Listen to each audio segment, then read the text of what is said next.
a stunning comeback that I think can't do anything but help this team moving forward because it's a confidence both they probably really needed.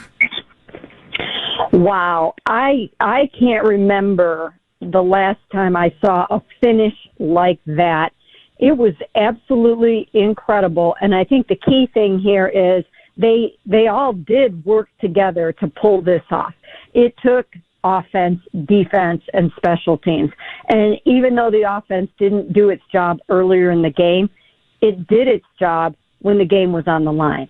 That's when you needed Joe Flacco to step up there with 12 seconds left and fire an 8-yard pass over the middle to David Njoku. That's when you need him to have enough poise to get the ball spiked after that to set up that touchdown. And as Kevin called it, that will be a teaching tape for a lot of teams. It was the way to finish.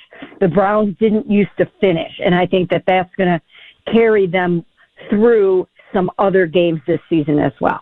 I couldn't help but thinking at the end of the game when it was all said, how many times have we sat at that stadium or watched on TV for most of the fans and seen that storyline the other way around? Like, that seems to have happened to the Browns so many times since they came back in 99. And I think Jeff's right that there might be, if you can get this feeling of euphoria to pump through the rest of the locker room, that maybe you do turn things around. I mean, Detroit played last night. I know the schedule still looks like it is, but they've got to tweak the offense. Mary Kay, what are they going to do with it? Well, it's going to be really tough because now, as you guys know, DeJuan Jones is out for the rest of the season, and they're into their depth at tackle, and it's going to be really tough, especially when you have a relatively immobile quarterback that just can't get away from some things. So I think it's going to be really tough. It will help them that Quinshon Judkins can run the football. So I think that that's going to be a tremendous benefit to them over the next few weeks. But it's going to be tough if they can't get this passing game going. You saw last night, I'm sure, how good that Detroit Lions defense is. I think the Browns know what is facing them, and it's going to be really, really hard. And I think it's going to be hard to keep Joe healthy. Now, he's tough, and he usually does not get injured, but you can't keep getting hit that many times and not have some negative consequences come out of that. So they'll have to see about that. But, I don't think they're ready to go to Dillon right away, but I feel like it will get to that point if they can't generate any offense soon. If the Browns hadn't come back, Mary Kay, are they making that decision right now? I'm sure they would have been seriously thinking about it. Absolutely, 100%. If they hadn't come back and they lost that game and you're not scoring any points, definitely. I mean, as it was, they needed a series of events to happen to be able to get to that point. They needed a big contribution and takeaway from Grant Delpit and the defense, and then from special teams to pull that off. And you can't have that in the NFL. You have to be out there scoring some points. So if Joe Flacco isn't going to be able to do that, then they have to try something else. And I think that they would have thought about it after that game. Mary Kay, Joe has thrown 45, 45, and 36 passes in 3 games. And I think, your wide receivers haven't been great. Your offensive line hasn't been healthy. And Joe's throwing like crazy. And he's thrown more passes than anybody else in the NFL right now, tied with Dak Prescott. That's silly, isn't it? Well, they're doing what they have to do to get by. Right, they hadn't had a running game up until now, so they had to rely on Joe's arm. But now that they have a running game, I think that they will definitely use Quinshon a lot more than they have, and their run blocking has been good. Even KT Leviston, who subbed in for, after DeJuan left the game, he's basically a first-year player. He's technically a second-year player, but he didn't play last year. He's a 7th-round pick. His run blocking was really good in that game. His pass blocking was not good, but his run blocking was good. So I think they have to rely more heavily on the run, and they will. And if they can do that, then maybe they'll be able to score some points, but I think it's going to be tough sledding for a bit. There's so many good, I keep looking at this rookie class, and I know that's been a big storyline, and it's hard to imagine that we're probably going to look back at this rookie class and go, man, they did a great job, and we really didn't even factor in the 2 quarterbacks. your assessment of what we're seeing out of the rookies, especially on that one drive. I mean, you got two gigantic plays from first-year players when you talk about a tight end and a running back. Well, it really does seem like an amazing draft class. And I do think we are going to look back and point to this draft class and say, wow, because I remember back when the Browns had 1 million picks after the Carson Wentz trade, and they didn't do anything with those picks. Those picks did not become the cornerstone of the football team over the next 5 years. They didn't. But I feel like this group is going to be that. I feel like this is the beginning of the Browns' second Super Bowl window. It's Super Bowl window 2 that you're looking at right now. Super Bowl window 1, those guys are on the back nine. And maybe some of them will be able to carry over into Super Bowl 2, window 2, if they end up getting a franchise quarterback next year. But certainly, I think we are seeing the beginnings of where the Browns are trying to go with this whole thing. And it really is a dynamite class. All right, I'm recovering because you just mentioned the words Super Bowl and Browns in the same breath. Defense can make you think that, Mary Kay. Do you really see enough coming out of this offense with some of the skill position guys? And I like Quinshon, I like Harold Fannin, but do you see enough out of those young skill position guys that you think that offense can evolve a little bit?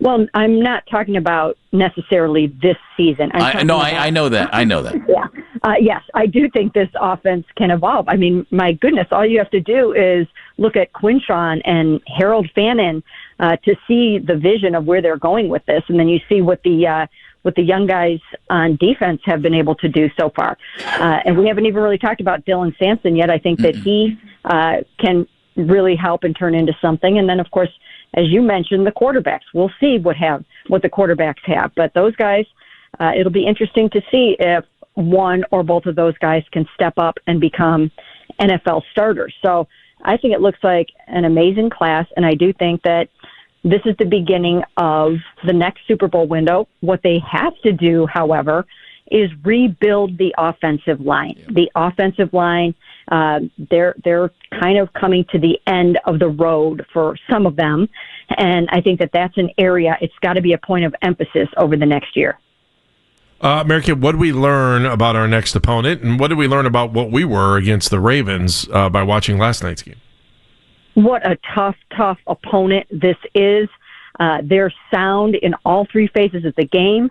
They're explosive. Their defense looked so good last night. Oh. Their defense is so good. They mirror the image of their head coach, and they're just going to be really, really tough to beat. They look like a bona fide Super Bowl contender to me for this year.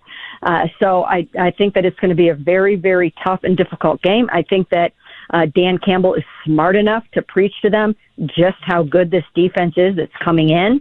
And I think they're going to be ready for the Cleveland Browns. I don't think they're going to overlook them by any stretch of the imagination, because I think the Browns served notice with that victory over the Packers that they have to be taken seriously this season. And I don't think people really felt that way before. Mary Kay Cabot joining us from the Plain Dealer and Cleveland.com. I love what Dan Campbell has done in Detroit offensively, because they're really dynamic throwing the ball, but yet they're based around two running backs, and they just pound the football. And I watched what David Montgomery did last night. You know, he's the bigger guy like Quinshon Judkins. And Jahmyr Gibbs, terrific. I wonder if that is what ultimately our guys have in mind here, Mary Kay. And I say that knowing that Dillon Sampson had just one carry this week. What do you think? Well, I'm sure that is what they have in mind, and I'm sure that's what they had in mind when they drafted both of those guys, to be the 1-2 combo that they had, or a version of what they had with Nick and Kareem. And, of course, both of those guys were big, so this is a completely different animal, but there are plenty of things that you can do with Dillon Sampson just from a speed and catching the ball out of the backfield standpoint. So he's a weapon in his own right, and I do think that those two guys together are going to be really good. And we just haven't seen it yet. We haven't seen the possibilities or how that can go. But I think that that's definitely something to look forward to. And, yes, I mean, the Lions, they really have it going on in all phases. And I just think that this is going to be a really, really, really tough ball game. All right, Mary Kay, I want to go back to the quarterback situation. If let's walk down the path of what's going to happen, because it was weird after the game on Sunday that like you have this gigantic win, right, for this team, for a kicker who like no one really knew what was going on, and you just kind of set the stage for optimism down the rest of the road. But everyone else is thinking in the back of their mind, man, the offense did not look good early on. And where are we going with this thing? So I just kind of want to reiterate and get your big full picture on what Joe Flacco's future is right now as we look forward. I think personally, I think Kevin would be happy to start him all 17 games. At what point would they have to pull the trigger? Well, the number one thing that Joe has to do is protect the football. He's got to protect the football and play clean ball. Here's the recipe for them for right now. It is excellent defense, running the football, and then manageable, efficient ball from your quarterback. And that's what he has to do. If he can do that and keep them going for a while, then he'll keep his job. Because here's the corollary to taking out your veteran is that your rookie has to be ready. It's not like they have an experienced, savvy veteran, even Kenny Pickett sitting there waiting in the wings to go in. If that were the case, then that may have even happened by now. But they don't have that. What they have is a rookie, and you have to make sure that you're setting your rookie up for success. When you look at the end of that ball game, as I mentioned, Joe Flacco did something at the end of the game there that might have taken some veteran savvy and poise to pull that off. You don't want to put a rookie in a situation where he's going to lose his confidence or be overwhelmed. Now, I don't think that Dillon is like that. I think that he is very poised and mature, and he knows what he's looking at, and he knows what he's seeing. But it's a different ball game. It is a different ball game up here, and you just want to make sure he is ready for that moment. Mary Kay, as always, thank you for your time. Thanks, Mary Kay.